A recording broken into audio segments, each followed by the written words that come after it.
दिन से लगातार बारिश बरस रही थी। गोरी कवि अपने घर की खिड़की में बैठी बारिश के मौसम का आनंद ले रही थी। मुझे बारिश पसंद है। मुझे बारिश में तुम।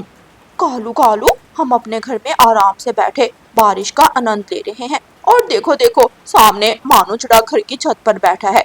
शायद रानू चिड़िया के घर की छत टूट गई है।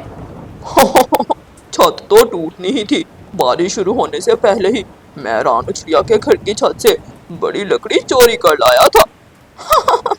कालू, तुम भी ना कुछ ज्यादा ही शैतान हो। मैं भी कहूँ, चिड़िया का घर इतनी जल्दी कैसे टूट गया? रानू, घर की छत पर तो लकड़ियां ही गायब हैं। शायद तेज हवा से छत की लकड़ियां उड़ गई। ये सुनकर रानू चिड़िया और भी डर जाती है। रानू चिड़िया अपने दोनों बच्चों को अपने सीने से लगाती है। तो अब क्या होगा? हम कहाँ जाएंगे? ये घर तो गिरने वाला है। आ मेरे साथ चलो, मैं आपको पड़ोसी कालू कवि के घर छोड़कर घर को मुरम्मत करने के लिए लकड़ियां ले आता हूँ। लेकिन बाहर तो बहुत तेज बारिश है, आप कैसे जाएंगे? आप मेरी चिंता ना करें, बस आप जल्दी से मेरे साथ चलें। पापा चिड़िया अपनी पत्नी और दोनों बच्चों को साथ लेकर गोरी कवि और कालू कवि के घर पहुंच जाते हैं। कालू भाई, थोड़ी देर के लिए मेरी पत्नी और मेरे बच्चों को अपने घर में रहने दें। मैं थोड़ी ही देर में जंगल से लकड़ियां लाकर अपने घर की छत ठीक कर लूँगा। कालू कौवा एक नज़र गोरी कवि की तरफ देखता है और फिर अपना सर हिलाता है। अच्छा ठीक है। रानू चिड़िया, अपने बच्चों को लो और वहाँ कोने में बैठ जाओ। वहाँ एक घोंसला खाली पड़ा है। पापा मत जाए, बाहर बहुत तेज बारिश है, आप हमारे पास रहें, मुझे डर लग रहा है। पापा मत जाए। मेरी बेटी, मेरा इंतजार करना, मैं जल्दी लौट कर आऊँगा। अपना ध्यान रखना, मैं बच्चों के पास हूँ, बच्चों की चिंता मत करना। पापा चिड़िया अपनी पत्नी और अपने बच्चों को कालू कौवे और गोरी कवि के घर छोड़कर जंगल चले जाते हैं। दूर दूर तक बारिश के सिवा कुछ दिखाई नहीं दे रहा था। उड़ना बहुत मुश्किल था, लेकिन पापा चिड़िया को तो अपने परिवार के लिए उड़ना था। रानू चिड़िया के घर में बारिश का पानी कुछ ज्यादा ही भर गया था। पानी के बोझ से घर एक तरफ झुकता है और आहिस्ता आहिस्ता पेड़ से नीचे गिर जाता है। चिड़िया, तू हमारे घर मेहमान नहीं आई, चल जा, रसोई में कुछ बर्तन पड़े हैं, वो तो साफ कर दे। जी ठीक है गोरी बहन, मैं अभी कर देती हूँ। रानू चिड़िया रसोई में जाती है और बर्तन धोने लगती है। गुड़िया और कुकू घोंसले में डरे हुए बैठे थे।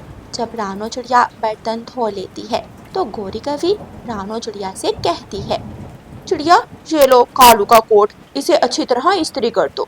जी ठीक है गोरी बहन, मैं अभी कर देती हूँ।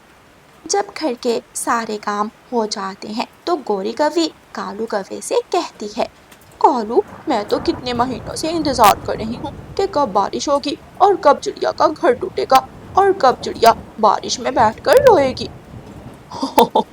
तो क्या निकाल दूं चिड़िया को हमारे घर से? मेरा तो यही ख्याल है, ऐसा ना हो कि चिड़िया के घर के साथ साथ हमारा घर भी टूट जाए। चिड़िया, अब तुम जा सकती हो, इससे ज्यादा मैं तुम्हें अपने घर में नहीं रख सकता। बहुत हो गया, तुम्हारे पति ने कहा था थोड़ी देर बाद लौट कर आ जाऊंगा। अब तो पूरे 2 घंटे होने वाले हैं। भाई कवे, मैं कहाँ जाऊंगी? बाहर तो बहुत तेज बारिश है, मेरे छोटे छोटे बच्चे भीग जाएंगे। अगर आपने मुझे अपने घर में रखना ही नहीं था तो पहले आने क्यों दिया? मेरे पास तेरे सवालों का जवाब नहीं है। जो मैंने कहा वो करो, उठाओ अपने बच्चों को और निकल जाओ। रानू चिड़िया डर जाती है और अपने बच्चों को लेकर कौवों के घर से चली जाती है। रानू चिड़िया अपने पेड़ के पास जाती है तो उसका घर पेड़ से नीचे गिरा पड़ा था। चिड़िया अपने टूटे हुए घर की लकड़ियों पर बैठकर रोने लगती है। मम्मा चुप कर जाएं, पापा आने वाले होंगे, पापा सब कुछ ठीक कर लेंगे, पापा ने कभी हमें परेशान नहीं होने दिया। मेरे पापा बहुत बहादुर हैं, मेरे पापा सब कुछ कर सकते हैं। मम्मा आप मत रोएं, देखना जब पापा आएंगे तो पापा हमारे लिए नया घर बना देंगे। बच्चों, मुझे डर है, अगर आप ज़्यादा देर बारिश में भीगे तो आप बीमार पड़ जाओगे। जब तक आपके पापा नहीं आते, मैं आपको किसी सुरक्षित जगह ले जाती हूँ। मम्मा चिड़िया अपने दोनों बच्चों को उठाती है और उन्हें बारिश से बचाने के लिए कोई सुरक्षित जगह ढूंढने लगती है।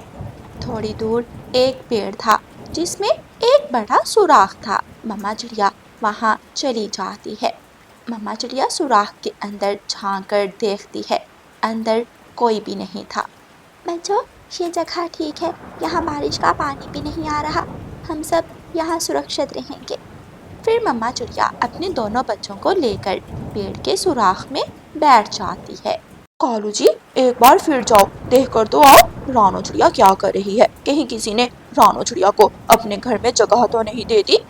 जाता हूँ, मैं अभी जाता हूँ और देख कर आता हूँ रानो चिड़िया कहाँ गई है। कालू कौवा अपने घर से बाहर निकलता है और रानो चिड़िया को ढूंढने लगता है। अच्छा, तो रानो चिड़िया पेड़ की खोखर में बैठी हुई है। मैं अभी जाकर गोरी को बताता हूँ। गोरी, रानो चिड़िया तो सुरक्षित बैठी है, वो तो बड़े पेड़ के सुराख में आराम से बैठी बारिश का आनंद ले रही है। कालू, उस पेड़ के सुराख में तो सांप रहता है, क्या सांप ने रानो चिड़िया को कुछ नहीं कहा? नहीं गोरी, सांप तो वहाँ नहीं था, शायद सांप बारिश में नहाने गया होगा। मैं जाती हूँ और जल्दी से जाकर सांप को बताती हूँ कि चिड़िया तुम्हारे घोंसले में बैठी है। सांप तो ये सुनकर खुश हो जाएगा। फिर गौरी कभी अपने घर से निकलती है और फूलों के पास जाती है।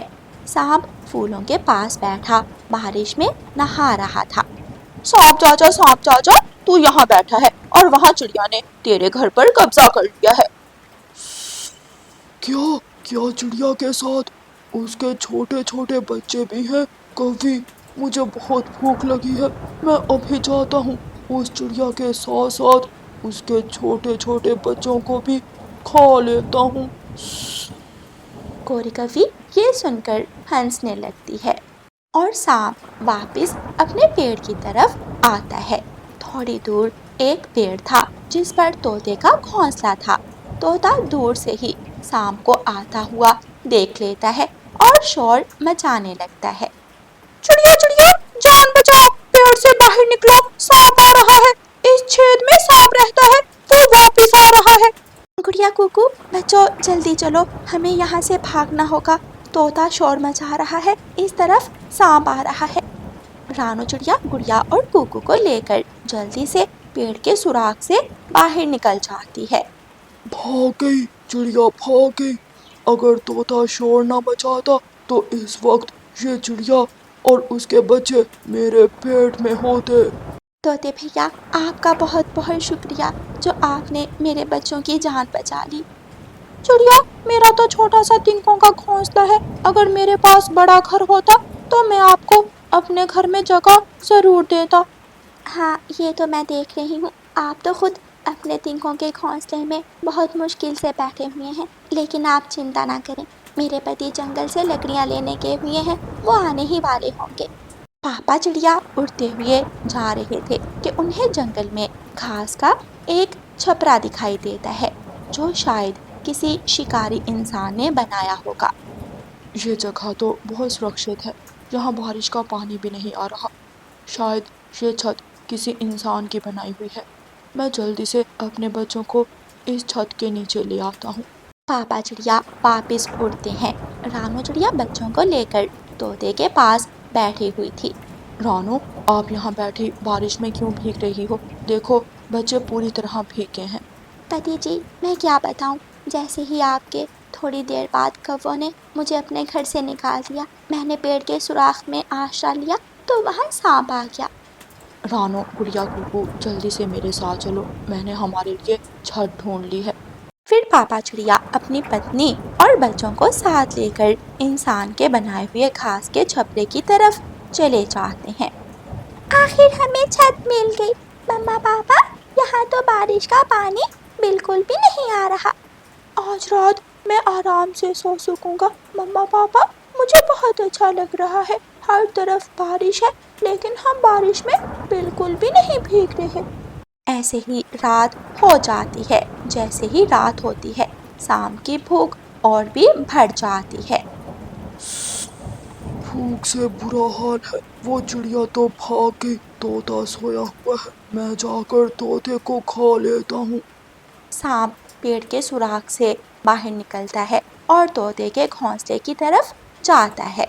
तोता एक आंख खोलकर देखता है तो सांप उसके घोंसले की तरफ आ रहा था। ये कमबख्त मुझे रात में सोने भी नहीं देगा, लेकिन मैं इसका भोजन बनने वाला नहीं। सांप को देखकर तोता तुरंत वहां से उड़ जाता है। भाग गया, बहुत तेज निकला। ये तोता तो बहुत तेज निकला। अब क्या करूँ? सांप चाचा, पेड़ के छेद में चिड़िया बैठी हुई है। फिर अचानक सांप को गोरी कवि का ख्याल आता है। उस कवि का पक्का लकड़ियों का घर है। वो अपने लकड़ियों के घर में आराम से सो रही होगी। मिल गया, मुझे आसान शिकार मिल गया। अब तो मैं पेट भरकर भोजन खाऊंगा।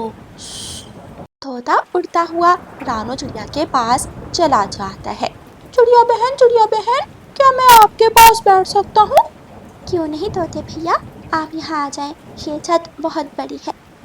वो तो अच्छा हुआ, मैंने देख लिया, मैं जाग रहा था। कमबख्त सांप मुझे खाने आ गया, बहुत मुश्किल से जान बचाकर भागा हूँ। कौवा और कवि अपने घर में गहरी नींद सोए हुए थे। गोरी कवि लंबे लंबे खर्राटे ले रही थी। सांप आहिस्ता से कौवों के घर में घुस जाता है। सांप गोरी कवि के ऊपर खड़ा था, लेकिन गोरी कवि सपने देख रही थी। चिड़िया चिड़िया, तुझे सांप खाएगा। चिड़िया चिड़िया, तुझे बिल्ली खाएगी। कालू कालू, देखो चिड़िया बहुत मुश्किल में है। ये काली कवि तो सपनों में भी चिड़िया को मारने का प्लान बना रही है, लेकिन ये नहीं जानती कि थोड़ी ही देर बाद ये मेरा भोजन बनने वाली है। फिर दूसरे ही लम्हे सांप गोरी कवि को अपनी कुंडली में लपेट लेता है। सपना टूट जाता है।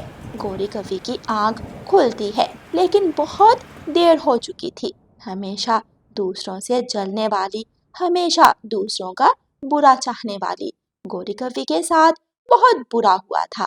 सांप आराम से गोरी कवि को खाता है और कालू कवि के पास बैठकर दोबारा भूख लगने का इंतजार करने लगता है।